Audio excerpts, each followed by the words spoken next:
ce que je pense, c'est qu'il y a eu une construction, notamment médiatique et industrielle, d'un certain rap devenu très misogyne et viriliste. Bonjour Benjamin. Bonjour Audrey.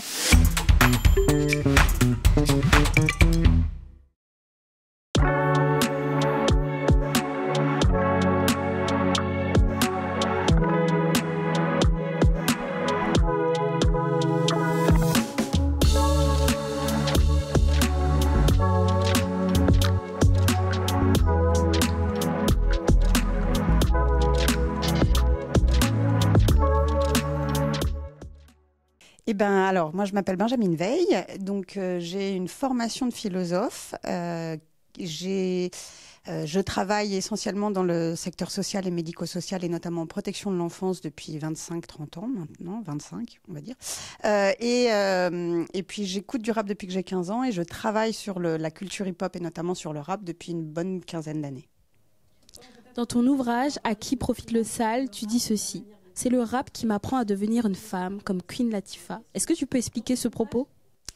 Eh ben, en fait, parce que, alors, il y a Queen Latifah et puis il y en a d'autres, mais c'est vrai que c'est à travers le rap que moi je découvre qu'il y a une autre façon d'être femme que celle qui nous est imposée par les médias, notamment dans les années 80-90, et qui est le grand avènement de ce qu'on appellera aujourd'hui le féminisme blanc.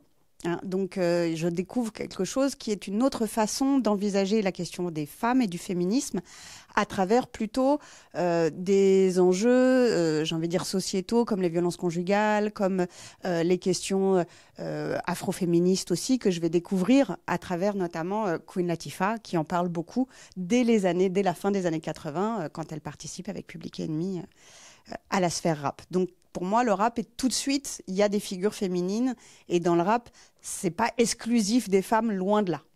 Voilà, c'est surtout pour ça que voilà, dans ce sens-là que je disais ça.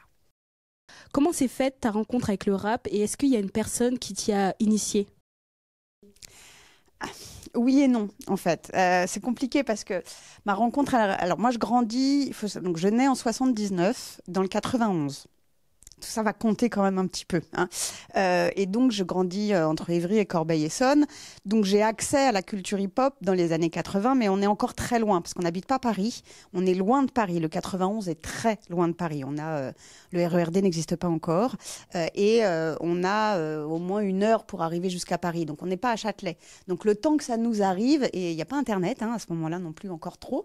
Donc, le temps que ça nous arrive, ça prend du temps. Mais j'ai accès à des bribes de danseurs, je peux tomber sur des extraits de Rapline, j'ai des extraits d'HIP HOP, j'ai des bribes de DJing, je commence à découvrir NTM dans les reportages sur Canal. Enfin, donc j'ai accès à ce qui est en train de se faire et on sent que ça frétille. Mais on ne sait pas encore exactement ce que c'est. C'est quand je vais aller vivre, en fait, il se trouve que je vais vivre à la fin de ma 3e. Je quitte ma famille pour aller vivre 1 an aux États-Unis, en fait, dans une famille d'accueil. Et je vais aller au lycée américain. Et là, on est en 94. Il se trouve que ma famille vient du Queens. La famille d'accueil où je suis vient du Queens. Alors, je suis en Pennsylvanie, au milieu des Amish. Mais un week-end par mois, on retourne dans le Queens. Et là, je découvre les block parties. Donc, c'est personne qui m'a initiée. Et en même temps, c'est des personnes qui m'ont initiée quand même. C'est à la fois personne et des personnes. Parce que c'est en allant aussi justement dans les block parties, en découvrant. Il se trouve que j'ai un chéri américain qui va me faire découvrir aussi, qui lui et dans cette vibe-là aussi, donc il va me faire découvrir les Fujis, les Wu-Tang, enfin même si on va les découvrir un peu ensemble, on est en 94-95, donc c'est le moment où ça pop, et donc je vais découvrir à la fois les block parties, enfin cette culture-là, je vais la vivre de plein fouet en fait à ce moment-là. Et je rentre en France, et en rentrant en France, je vais découvrir qu'il y a du rap français. C'est surtout ça que je vais découvrir, en fait. En revenant en France, et je suis partie donc en 94-95, donc je rentre, je demande quel est le film que j'ai pas vu et qu'il faudrait que je voie, et je vais aller voir La Haine. Et là, je vais découvrir qu'en France aussi, ça prend. Je vais rebondir sur ce que tu as dit. Tu découvres le rap, entre guillemets, aux États-Unis, que tu apportes en France. Enfin, que je rapporte, parce qu'il y était déjà, c'est pas moi qui l'amène. Hein. Cet amour pour le rap, tu viens avec. Est-ce qu'il y a une différence de regard dans la manière dont on percevait le rap aux États-Unis et en France ? Parce que dans ton ouvrage « À qui profite le sale », tu dis ceci. « Je suis sans cesse pointée du doigt comme la cas sociale de la classe parce que je viens de banlieue. J'ai 1 an de plus que les autres et surtout parce que je n'ai pas la bonne culture. Est-ce que tu parles de la culture rap? Alors pas que. Pas que la culture rap. C'est la culture au sens général. Et en fait, c'est ça qui va m'amener à développer ma contre-culture, en fait. C'est-à-dire que il se trouve qu'après cette année aux États-Unis, étant donné que j'ai des bonnes notes, que je suis bilingue en anglais, parce que je reviens des États-Unis, enfin, je suis bilingue. Enfin, les profs croyaient que j'étais bilingue. Hein. Enfin, je parlais un américain de la rue. Je parlais pas l'américain des textes. Hein. Enfin, ça, c'est ce qu'ils ont compris plus tard. Mais donc, je vais quand même me retrouver à être sélectionnée, enfin, parce qu'à l'époque, c'est comme ça que ça marchait. Les grands lycées parisiens pouvaient sélectionner à un peu partout. Donc, je rentre dans un grand lycée parisien, mais qui est pas, qui est un des lycées du 6e arrondissement. Et là, le choc des cultures est massif. En fait, parce que moi je viens de banlieue et on me renvoie en fait à ma condition de banlieusarde en permanence. Et c'est ça ce que j'appelle pas la bonne culture, c'est qu'en effet, moi je passe pas ma vie dans les musées, je passe pas ma vie à aller lire les grands classiques, à connaître tous les grands auteurs. J'ai un peu de connaissances parce que j'ai suivi des cours à l'école républicaine, mais au-delà de ça, je ne sais pas qui est Vermeer. Donc, je n'ai pas la bonne culture parce que je n'ai pas la culture classique. Et il se trouve aussi que je vais commencer à écouter du rap français dans un univers où les petits bourgeois parisiens s'intéressent beaucoup au rap américain. Le rap français est assez mal vu, il est même considéré comme beauf. Et moi, ce qui va m'intéresser, c'est que je vais même presque par tête de mule, presque par esprit de contradiction, je vais au contraire m'intéresser énormément au rap français et presque exclusivement au rap français.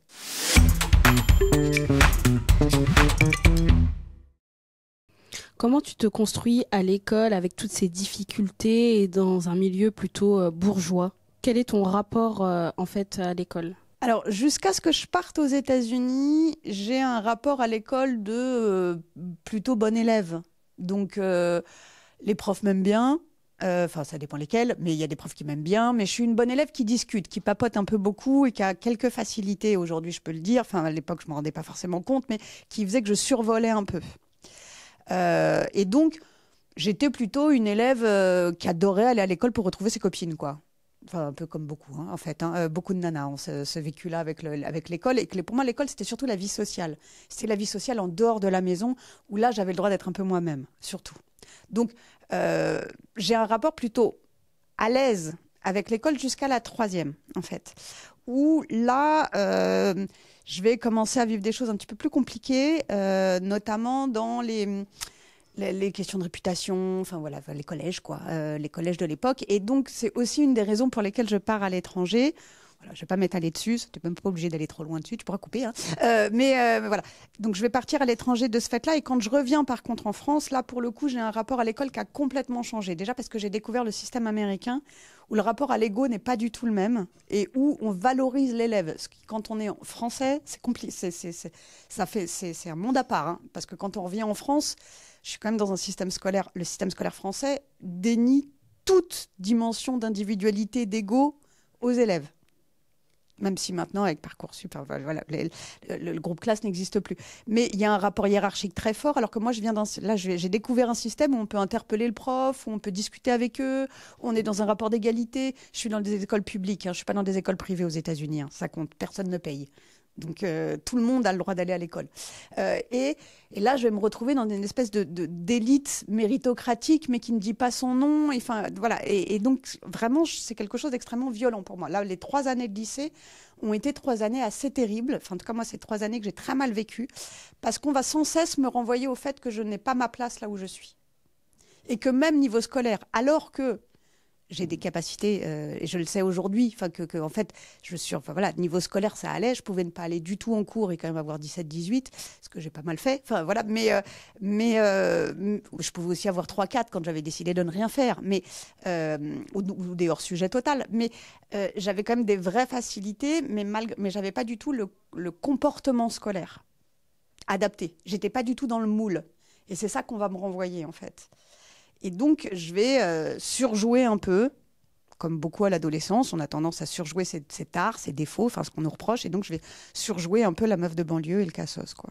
Et à cette époque, justement, quelle place a le rap dans ta vie? J'en écoute tous les jours. Mais en fait, depuis que j'ai découvert le rap à 15 ans, je n'ai jamais cessé d'écouter du rap et quasiment exclusivement du rap. Même si là, en ce moment, je suis un peu sur du chata, mais parce que vraiment, j'aime bien. Parce que voilà, j'ai un petit peu envie de. C'est le côté été, peut-être. Mais en attendant, j'ai toujours écouté beaucoup de rap et j'ai toujours. Voilà, c'est même un truc, voilà, j'en écoute en non-stop, quoi. Et même déjà à l'époque, enfin, je rappais dans ma chambre, enfin voilà, à l'époque, on rappait tous, hein. Quand on aimait ça, on se prenait des instrus et on se mettait à écrire, hein. Quels sont les premiers artistes que tu as découverts et qui ont bercé ton adolescence? Alors, la première qui m'a vraiment parlé, c'est Lauryn Hill, quand même, hein, et notamment Miss Education, derrière, enfin voilà, mais avec les Fujis, enfin tu vois, enfin voilà, par exemple, qui est d'ailleurs pas un titre totalement rap, mais qui est un titre qui dit bien mon rapport au rap, c'est Killing Me Softly. À la fois chanté d'ailleurs et rappé en même temps, et en même temps qui raconte vraiment ce truc que j'ai toujours eu avec le rap de pourquoi tu racontes ma life, quoi, en fait, enfin, alors qu'on se connaît pas et qu'a priori on n'a rien à voir. Et vraiment, ça m'a souvent fait ça. Après, quand je vais découvrir le rap français au démarrage, comme j'ai une dimension, je viens de publier Ennemi, hein, et on est en 95, c'est à resituer. Donc oui, je vais d'abord m'intéresser à Assassin puis à Cabal, hein, qui était plutôt engagé, très politique. Et puis, il y a un moment où bon, je trouve que ça tourne un peu en rond. Et donc, je vais commencer à m'intéresser à d'autres. Et c'est notamment Arsenic, que moi, je vais adorer, et Salif. Alors, voilà, Arsenic, Salif, j'ai adoré Expression Directe. En fait, les groupes plutôt street, en fait, justement, mais qui racontent quelque chose. Qui ont Expression Directe, par exemple, il y a un titre qui m'a énormément parlé, et qui est un truc qui m'a accompagné toute ma vie, c'est avec ma mère, Arrête ou ma mère va tirer, qui est un titre que je vous invite à écouter, qui fait référence en fait à quand on va au lycée, quand on est au lycée et où ce soir réunion parents-prof, je sens que ma mort est proche. C'est ça le gimmick. Et ce que je trouve voilà assez génial parce que ça raconte bien justement ce rapport à l'école où d'ailleurs les rappeurs vont à l'école et au lycée général et essayent de tirer leur épingle du jeu malgré tout, mais où on n'est pas les plus sages quoi à l'école. Donc on n'est pas les plus sages à l'école. C'est ça que ça raconte surtout. Arsenic a beaucoup joué parce que j'aimais beaucoup leur passe-passe avec les mots, enfin voilà, qui était quelque chose qui était pour moi hyper intéressant. Comme X-Men vont le reprendre encore plus fort, mais j'ai moins accroché. Enfin au début un peu, mais moins. Ma compile, c'est Hostile. Qui donne le ton quand même un peu aussi, c'est-à-dire que un truc un peu vénère quand même, hein, un peu vénère, un peu revendicatif. J'aimais beaucoup donc Expression Directe, j'aimais beaucoup Ministère Amer, j'aimais beaucoup NTM aussi, même si voilà c'était plus mainstream, mais voilà j'aimais quand même beaucoup NTM, que je trouvais d'ailleurs plus intéressant à mettre dans les camions, dans les manifs que le punk qu'il y avait à l'époque. Donc on a ramené du rap dans les camions. Dans tes précédentes interviews, tu dis que le rap t'a sauvé. Est-ce que tu peux expliquer en quoi le rap t'a sauvé? Alors, comment te répondre sans dévoiler trop de trucs alors, en quoi le rap m'a sauvé? Je vais dire que le rap m'a donné une structure. Déjà, en fait, le rap m'a permis de me sentir moins seule dans certaines choses que je pouvais vivre, m'a permis de comprendre que la rage pouvait être quelque chose de positif, que la colère pouvait sublimer, que les violences vécues n'étaient pas forcément des choses qu'on allait pouvoir garder en soi et qu'on allait pouvoir ressortir à un moment. Et surtout, à travers le rap, en fait, quand je prenais le micro, parce que ça m'est arrivé dans certaines MJC, j'ai jamais été jugée en tant que femme. On m'a jamais regardé mal parce que j'étais une femme qui prenait un micro ou qui aimait le rap. Au contraire, en fait. Il y avait même quelque chose d'assez flatteur et valorisant là-dedans. Donc, quelque part, ça m'a sauvée dans un monde où, pour le coup, on me renvoyait systématiquement à mon genre, au fait que moi, j'ai une éducation qui était très genrée. J'ai pas eu une éducation ultra-libérale. Hein. Donc, j'ai une éducation plutôt très genrée, où être une femme, c'est bien se marier et pas être trop intelligente. D'ailleurs, on m'a déconseillé de faire des études de philo parce que j'allais pas trouver de mari. Ça va te donner le ton. Voilà. Donc, de fait, à travers le rap, il y avait un truc où je pouvais m'éclater, quoi. Et en fait, je pouvais trouver ma voix, ma place, en fait, quelque part. Alors, même si aujourd'hui, on peut me la décrier à certains endroits, mais en tout cas, je me suis sentie acceptée, à l'aise, pas jugée, en tout cas. Et ça a été quelque chose d'hyper important. C'est pour ça que pour moi, ça a été une culture beaucoup plus inclusive qu'exclusive. Est-ce que le fait d'aller vers ce genre musical, c'est une manière de prendre le contre-pied de l'éducation que tu as eue? Je dirais pas que ça a été juste prendre le contre-pied. Parce que prendre juste le contre-pied, ça voudrait dire que c'était contre eux. Mais en fait, j'ai aussi une Est-ce que édition. ça a joué? Alors, ça a joué, je pense, mais ça a joué surtout dans la dimension. En fait, le rap a quelque chose aussi qui, moi, m'a énormément accroché, qui est la dénonciation des injustices. Et à travers là, la colère prend du sens, justement. Et la colère a du sens. Et les injustices, c'est toutes les injustices. Et moi, je fais partie d'une histoire familiale où on a vécu des traumatismes historiques aussi. Donc je me retrouve, et c'est pas pour rien que, voilà, entre la communauté juive et la communauté noire, on se retrouve sur plein de trucs au niveau des traumas, enfin des descendants. Donc il y a quelque chose où je retrouvais aussi ça. Et j'ai été éduquée là-dedans aussi. Donc quelque part, il y avait quelque chose d'évident dans le fait que le rap était la musique engagée. En fait, moi, j'ai grandi avec des musiques comme Renaud, comme Bobby Lapointe. Donc, en fait, finalement, c'était une continuité. Et c'est la continuité à la française de la musique engagée à texte, mais pas que du texte. Il y avait aussi, justement, de la mélo. Et ce que j'aimais dans le rap, et ce que je ne retrouvais pas dans la musique française et dans la variété française, c'est le rythme. C'est que là, il y avait quelque chose qui faisait appel au corps. Et ça, pour le coup, dans mon éducation, ça n'existait pas. Donc ça, c'est quelque chose que j'ai pu aller découvrir à travers le rap.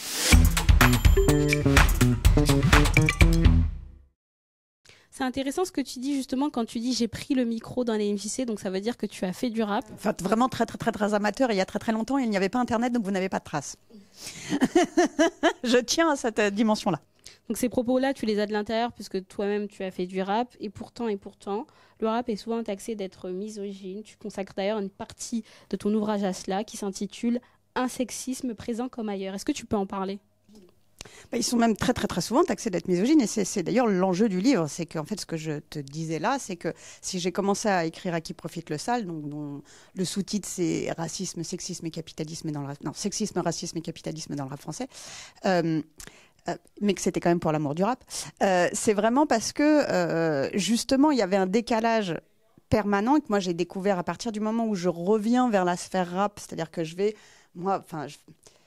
écrire, travailler avec le rap, l'utiliser comme médiation éducative à plein d'endroits et depuis les débuts des années 2000, en fait, je vais commencer à écrire dessus qu'à partir de 2015. Vraiment à écrire sur le rap, c'est-à-dire à poser, à être moins sur une démarche empirique et être dans une démarche plus théorico-empirique, on va dire. Voilà. Et c'est à ce moment-là que je découvre la misogynie. Et moi, en fait, ça m'explose à la figure, cette histoire-là, parce que je me dis, mais attends, à travers le rap, j'ai découvert plein de choses. C'est un des endroits où je me suis sentie les plus inclus, le plus à ma place. Et aujourd'hui, on m'explique que je n'y ai pas à ma place. Ça a été un truc hyper violent pour moi, que j'ai mis du temps, d'ailleurs, à m'approprier.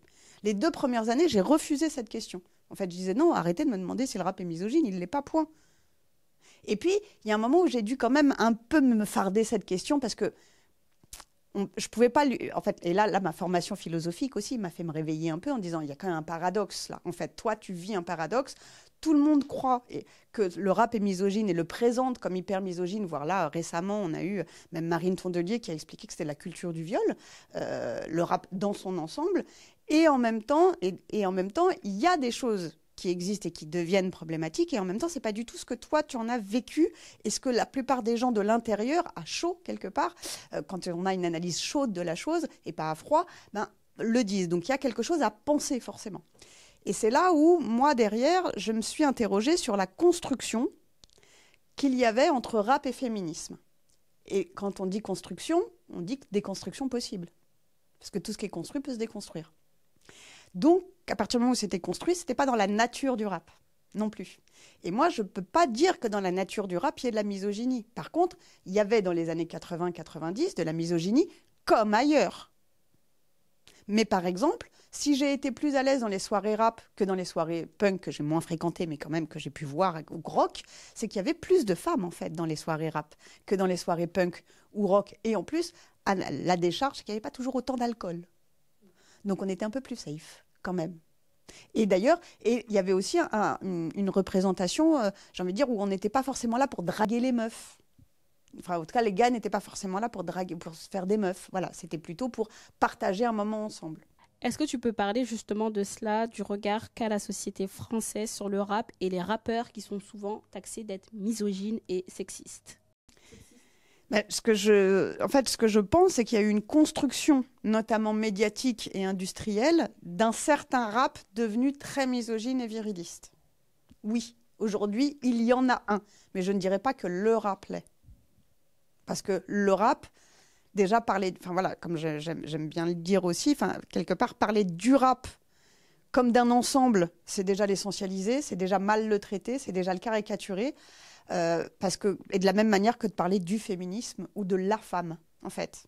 Tu vois, par exemple, la phrase la plus terrible pour moi, c'est la place des femmes dans le... Non, la place de la femme dans le rap. Il y a trop de le et de la qui vont pas, en fait. Le rap se bat contre le mépris dont il fait l'objet en s'appropriant des thèmes que les autres styles délaissent. Pourquoi, selon toi, ce genre musical a-t-il si longtemps été méprisé? Alors, moi, je dirais il reste méprisé. Il reste méprisé, même s'il a gagné d'un point de vue mercantile. Oui, aujourd'hui, on ne peut plus faire sans le rap. Et donc, les institutions sont obligées de faire avec. Mais il reste méprisé puisqu'il reste dans des niches, il reste dans des espaces spécifiques. On continue de le considérer, de le prendre de haut, on continue de ne pas le passer partout. On continue d'avoir plein de représentations sur le rap. C'est une forme de mépris. Et en fait, c'est pour faire le lien avec ce qu'on se disait juste avant, dans la construction entre rap et féminisme, moi, ce qui m'a interrogée, c'est pourquoi cette construction. Et en fait, cette construction, pour moi, en tirant le fil, et c'est là où il nous faut un outil qui est la lecture intersectionnelle pour pouvoir lire le rap et bien comprendre ses enjeux, c'est qu'en fait, cette opposition qui a été faite entre le rap et le féminisme a en fait un enjeu raciste. Et il y a encore un mépris finalement vis-à-vis du rap, qui a un mépris de la blanchité vis-à-vis du rap et d'une culture et d'une musique qui n'est pas faite par les gens qui sont adoubés par le système. Voilà. C'est-à-dire que c'est quand même une musique de non-blancs, hein, mais qui va être produite par des blancs et diffusée par des blancs, qui vont donc associer leur représentation sur les non-blancs à leur manière de diffuser et de produire. Donc là, on va parler de ton statut de philosophe du rap. Donc déjà, est-ce que tu peux expliquer ce que c'est pour les personnes qui ne connaissent pas? Alors, déjà, c'est un statut qui n'existe pas, parce qu'en plus, c'est même pas moi qui le revendique. Voilà. C'est-à-dire qu'il se trouve que j'ai une formation de philosophe, mais pour les universitaires, je ne suis pas philosophe parce que je n'ai pas eu le loisir de pouvoir soutenir une thèse. Hein, ça, c'est important. Donc, je ne suis pas une vraie philosophe, mais je suis nommée philosophe par les gens. C'est-à-dire que, et qu'est-ce que c'est que la philosophie? On va déjà reprendre un peu. Et la philosophie, c'est s'intéresser à des productions de discours. C'est qu'est-ce que ça vient dire, qu'est-ce que ça vient raconter, et c'est de tirer des fils de réflexion et d'argumentation. Donc, quelque part, pour moi, c'était une évidence qu'il y avait une philosophie du rap à faire. Pourquoi? Parce que j'arrivais déjà, moi, quand je faisais des études de philo, à citer des rappeurs autant que des philosophes. Donc déjà là-dessus, normalement, il n'y avait pas de raison. Il y a beaucoup de philosophes qui se présentent comme philosophes. Quand même Mac Taylor qui se fait appeler Socrate. Bon, ça se pose là. Normalement, il y a des liens. C'était une évidence. La première fois qu'on m'a attribué ce sobriquet de philosophe du rap, c'était sur une grande chaîne nationale qui est encore diffusée sur la TNT, celle-là, et c'était à l'occasion de la fameuse bagarre Boubacaris à Orly, où tout le monde avait refusé d'y aller. Et en fait, j'ai accepté un peu sous la pression de personnes du milieu qui m'ont dit qu'il fallait que j'y aille pour représenter. Voilà. Bon, bien sûr, tout le monde s'est arrêté à mon titre, philosophe expert du rap. Et ça a surtout fait beaucoup rire, même à l'intérieur, comme si c'était une évidence que c'était pas possible de faire de la philo sur le rap. Alors, en fait, c'est pas tant que c'est pas possible de faire de la philo sur le rap, c'est juste que j'avais pas la gueule de l'emploi. Hein, ça aurait été beaucoup mieux si ça avait été quelqu'un d'autre qui avait pas... Déjà, si ça avait été un homme. Là, parce que la philo, c'est aussi un truc de mec. Hein. C'est pas un truc où les nanas sont très très bien vues. Hein. Allez, citez-moi 2-3 philosophes comme ça pour voir au féminin.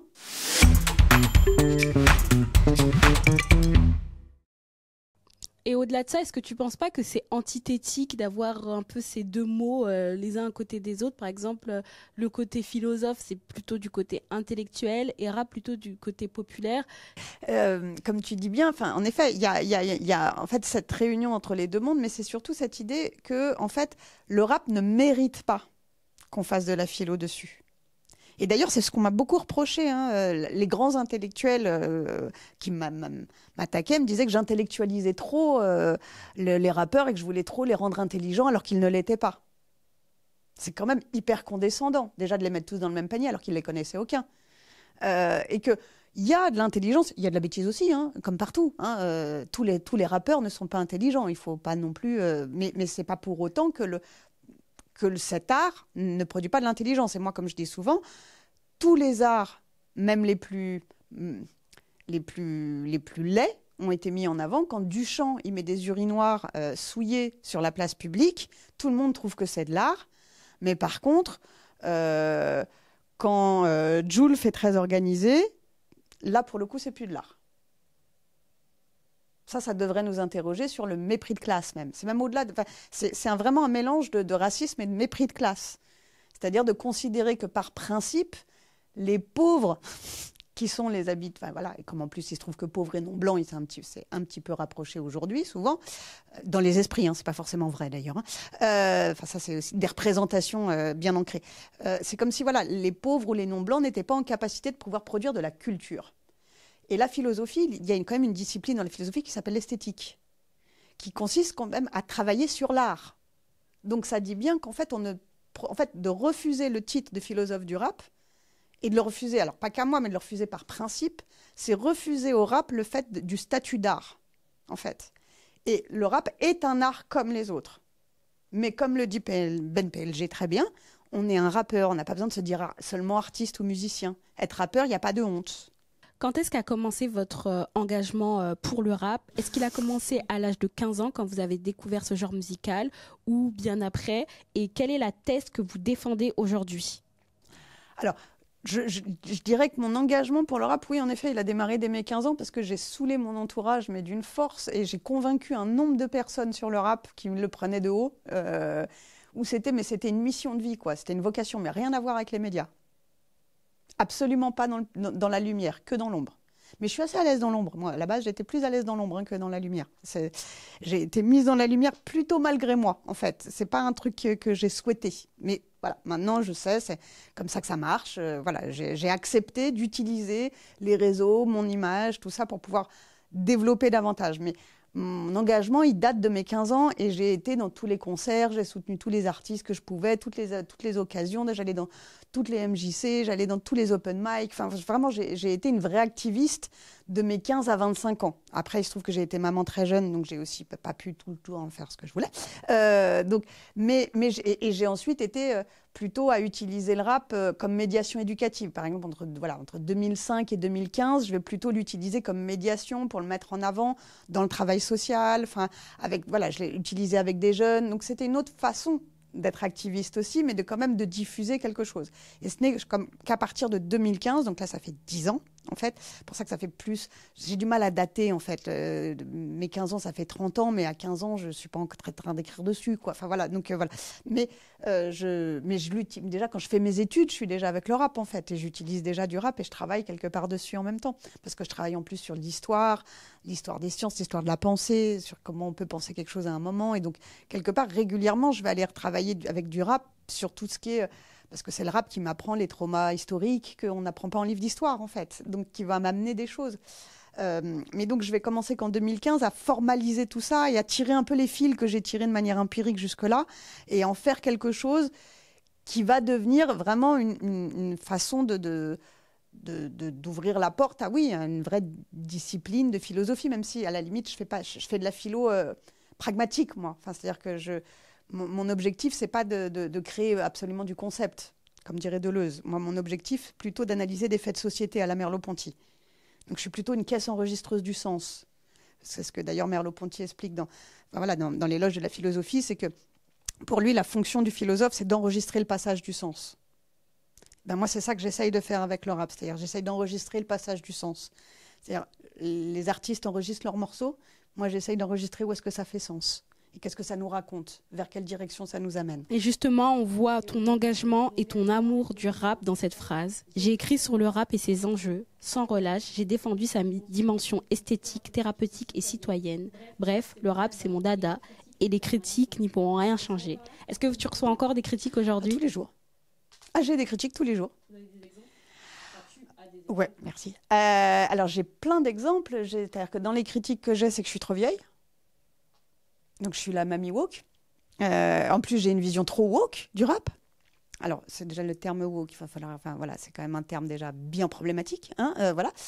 Que je suis... Alors, j'ai comme critique le fait donc, de l'appropriation culturelle en permanence, parce que les gens n'imaginent pas, en fait, que c'est autant ma culture... Enfin, que la leur, et que quelque part, je l'ai même vachement plus travaillé qu'ils ne l'imaginent. Beaucoup de gens imaginent qu'en fait, je suis une universitaire qui s'est intéressée au rap parce que tout d'un coup, ça a marché, quoi. Donc, ça fait en gros 2-3 ans pour les plus jeunes. Voilà. Mais, donc ça, c'est le gros de la critique. Ensuite, il y a des gens qui vont me critiquer sur le fait que j'intellectualiserais trop le rap, que je le gentrifie, que c'est à cause de moi. Voilà, par exemple. En gros, tout ce que moi je dénonce dans mon livre, quoi. Mais en gros, on me le retourne parce que les gens ne l'ont pas lu. Voilà. Que je voudrais, par exemple, trop mettre en avant les femmes alors que c'est un truc de mec. Que je veux dénaturer le rap. Vous voyez, tous ces trucs-là. Parce qu'en fait, la plupart des gens qui m'opposent ces critiques sont des gens qui ont écouté du rap ces 3-4 dernières années. J'ai envie de dire, au moins de 18 ans aussi, quand même beaucoup. Et puis après, d'autres qui vont trouver que je suis trop clivante ou que je ne suis pas assez lisse. Ou que je dis pas, c'est vrai que je fais partie des commentateurs du rap qui ne sont pas toujours à dire que tout va bien.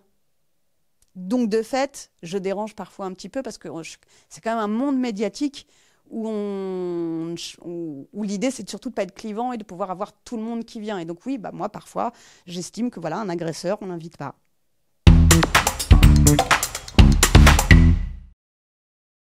Alors c'est très très très dur pour moi d'être d'accord avec Kanye West, parce que Kanye West est quand même pour moi un artiste qui est aujourd'hui très très problématique, justement. C'est-à-dire qu'à la fois il fait de la très bonne musique, et je ne parle pas de sa qualité artistique et musicale. Hein.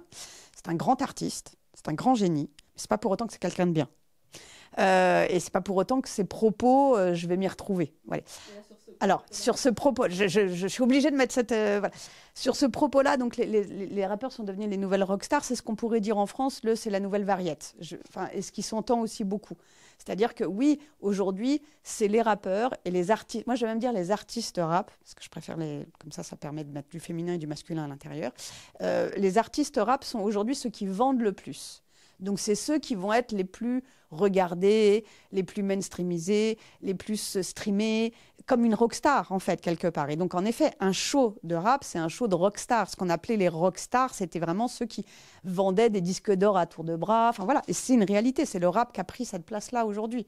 Mais de la même manière que si on regarde les têtes de charts, c'est le rap qui y est. Donc, c'est pour ça qu'on dit aussi que c'est la nouvelle variété, quelque part.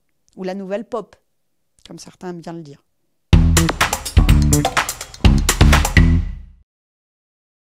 C'est que je pense que le rap est en train de s'émanciper des attentes des institutions bourgeoises, mais comme on l'a vu avec les Flammes, hein, comme on le voit avec Nouvelle École, là, avec la 3e saison de Nouvelle École, c'est-à-dire qu'on n'est plus sur simplement les majors qui décident de comment en fait, ça doit se faire, donc l'industrie musicale qui dicte en fait la marche à suivre. En fait. Les gens eux-mêmes, la culture, la passion, est quand même quelque chose qui continue d'être mis en avant et qu'en tout cas qui continue d'être valorisé dans le rap. Et ça, c'est rassurant, en fait. Ça, c'est même très rassurant pour la suite. Maintenant, je ne peux pas garantir de ce que ça va donner. Ça, je ne pourrai jamais garantir de ce que ça va donner, mais j'ai quand même l'impression que le rap va redevenir plus inclusif, qu'on va accepter aussi, par exemple, des articulations plus simples entre chant et rap, comme par exemple le fait très bien Clara Charlotte. Et je trouve qu'elle a très bien démontré au démarrage de la 3e saison de Nouvelle École, quand elle décrit son rap, qu'elle fait du rap chanté, mais qu'en fait les deux fonctionnent, et elle l'a démontré très bien, qu'on peut chanter en faisant du rap, mais voilà, après, encore une fois, faire du rap, c'est poser en rythme sur de la musique avec ou sans mélodie. À partir du moment où on rajoute avec ou sans mélodie, on peut faire des variations de son, en fait. Et ça appartient à chacun. Par contre, c'est la manière de poser la rythmique qui va changer. Et ça, c'est important. C'est que ce n'est pas simplement une histoire de variation de voix et de notes, c'est aussi une histoire de rythmique. C'est-à-dire la manière dont tu vas poser ton texte. Et là, il y a souvent des enjeux de rap. C'est-à-dire que si tu peux poser ton texte sans la voix, sans les variations et que ça passe, c'est que c'est du rap. Voilà. Et ça va être une évolution, à mon avis, qui va être intéressante. De la même manière personne n'a reproché à Tiakola de faire du rap, alors que Tiakola ne fait que chanter. Il y a mais pareil, en fait. Ça ne dérange pas. Par contre, quand c'est une nana, tout de suite, on va dire « Ah, c'est pas du rap ». Alors que si elle se revendique du rap, c'est une rappeuse. Quand elle ne se revendique pas du rap comme Aya, c'est pas une rappeuse. C'est chacun qui s'autodétermine. Et ça, j'aimerais qu'on y arrive. Et peut-être que là où il faut être vigilant, par contre, ça peut être voilà, je te parlais des évolutions qui, à mon avis, peuvent être positives. Là où il faut être vigilant, c'est à la manière dont le capitalisme récupère le rap. C'est-à-dire à ne pas en faire du rap washing, du hip-hop washing. Ça, c'est mon inquiétude. Et alors, qu'est-ce que c'est que le hip-hop washing? Par exemple, le pink washing, c'est quand, par exemple, le capitalisme récupère la cause gay pour en faire du profit. Par exemple, des gay-friendly, des maisons d'hôtes spécifiques, voilà, par exemple. Donc là, c'est des façons de récupérer, de faire des niches pour des publics spécifiques. Et donc là, on est clairement dans le marketing. On va le retrouver aussi du côté du féminisme. Le féminisme libéral, là, la girl boss, par exemple, c'est clairement ce qu'on appelle du féminisme washing. C'est bien, attention, que des femmes prennent le pouvoir pour elles-mêmes, tant mieux, mais ce n'est pas ce qu'on appelle du féminisme au sens de lutter contre les injustices, parce qu'à partir du moment où on en reproduit, quelque part, il y a un problème, en fait. Donc c'est pour ça que je fais partie des gens pour qui le féminisme ne peut être qu'intersectionnel, sinon il n'est pas. Voilà.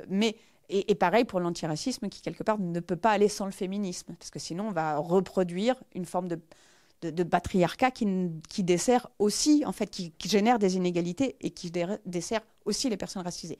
Bref, d'ailleurs, là-dessus, c'était intéressant de voir que quand la Namibie a autorisé le mariage homosexuel, il y a eu énormément de femmes dans la rue pour dire « ça y est, on est revenu à une ère précoloniale ». Parce qu'avant la colonisation, les questions LGBT, en fait, qu'on n'appelait pas LGBT, on est bien d'accord, hein, mais les questions LGBT n'étaient pas un problème dans plein de cultures et plein de sociétés, contrairement à ce qu'on peut imaginer aujourd'hui, ce que certains veulent nous faire croire encore aujourd'hui. Donc c'est pour ça que c'est important de garder pour moi cette lecture à double tranchant. Mais si on fait du hip-hop washing, on va aussi en fait caricaturer et garder que le signifiant, j'ai envie de dire, divertissant.